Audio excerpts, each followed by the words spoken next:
Okay, so I'm going to put in some olive oil. You can use any oil that you want, put like a generous amount because you're going to be cooking the steak and all of the veg in here. So first I like to put in all of the stuff. So what I put in is 1 onion, as much pepper as you can, 3 spring onions, 2 green chillies, 5 garlic cloves, 1 red onion and 2 tomatoes. And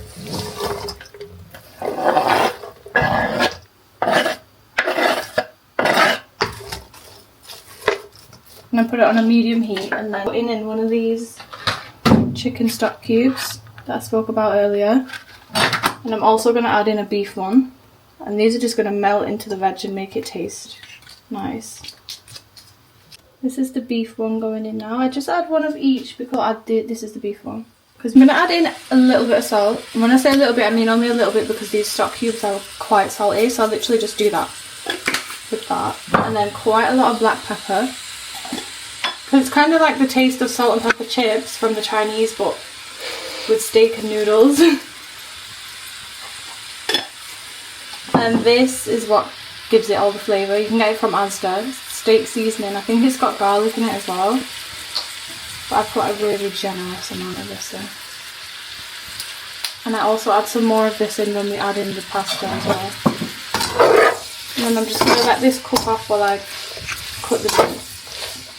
Okay guys, you're going to need 2 of the beef stock cubes and 2 of the chicken ones. I get these ones from Tesco. 1 beef and 1 chicken you're going to put in here and fill it half cup with water. I'll show you how much to put in.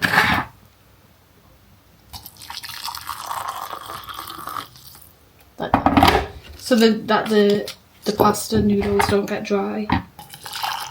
And it's still got flavour in the water. And then the other 2 we're going to put in with when we put all of the spices in. So just put them aside. Okay, so it's better if you can use this fresh pasta, what you can get from Tesco, or you can use stir fry noodles, or you can use normal noodles. Normal noodles is nice too, but I've just boiled this one. So I've used 3 bags of those tortellini, I don't know if that's how you say it, but that pasta. I can't even lift it, it's that heavy, like it's full. So I'm making a big amount, but you don't need to use this much. Alright, so it should look like this now. Just leave it on in the background and keep mixing it until they go soft. And now I'm going to add in the steak. So for reference, I've used 2 steaks and just cut them into really small pieces, like thin strips. So you're going to fry off your steak with all the veg, and when they turn a little bit brown, you're going to add in some more seasoning, so I'll come back and tell you.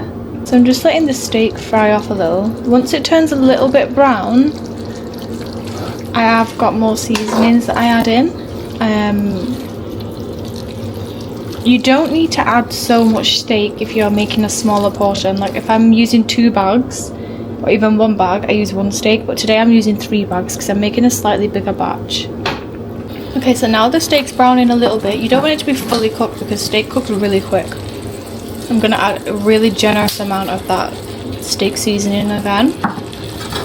And I'm adding a spoon of chilli powder. This is just like a little baby spoon. Then I'm adding in some of this beef steak seasoning. And I just kind of eyeball this. I just kind of throw it in. And yeah, that should be okay. I do add a little bit more of this in at the end when I add in the noodles as well. I really like garlic in my cooking, so I do add, even though I did already add fresh garlic, I do add like another generous amount of garlic powder. Oh my gosh, that was a bit too much. Just ignore that big batch there, but this is what you should really add. Cooked steak, I also like to use onion powder. I either use onion powder or onion salt. And I just do the same thing like what I did with the garlic. I'll give it a mix. I don't use onion salt in this recipe because the stock cubes that I use are quite salty as they are. So you don't need to add like excess salt, but with other steak, like normal steak or any beef that I cook, I do always use onion salt. And I don't know why, it just tastes so much better than normal salt. I'm gonna let the steak cook off for another minute or 2.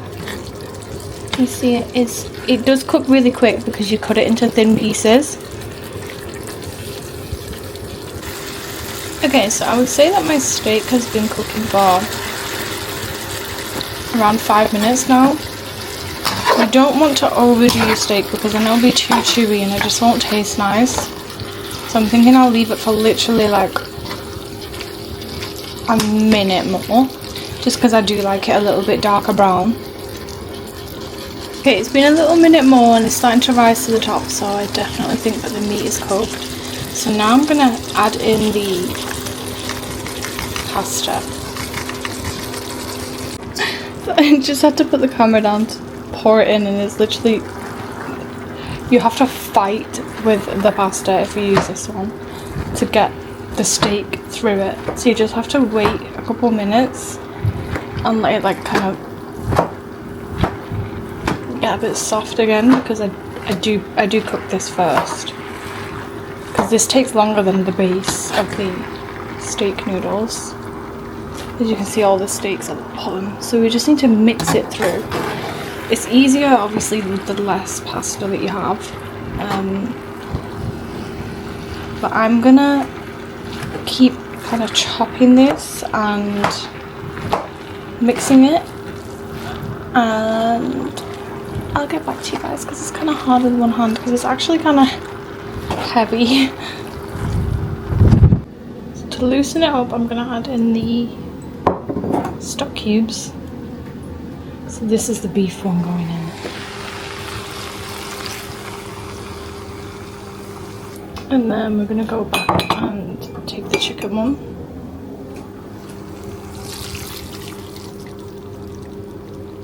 So it should be a bit easier to mix now.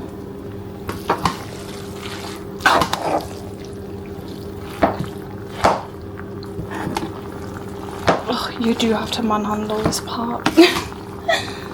Okay, so now that I've managed to mix in the steak mixture, I'm going to add some soy sauce, and I'm going to add another little bit of this seasoning, but I'm not going to add too much because there's a lot of flavour already going on at the moment. This is just like a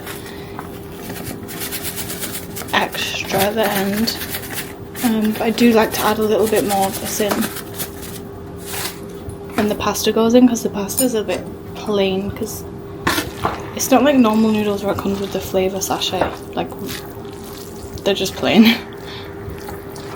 Okay, so the cooking part is done. Now I'm going to add some fresh ginger and some spring onions on top, and it's finished.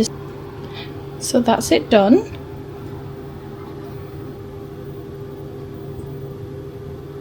It doesn't look as flavoursome as it is, but it does have so much flavour in it because the meat's cooked in with the base. When I plate it up, I just add some steak seasoning on top and some parsley leaf.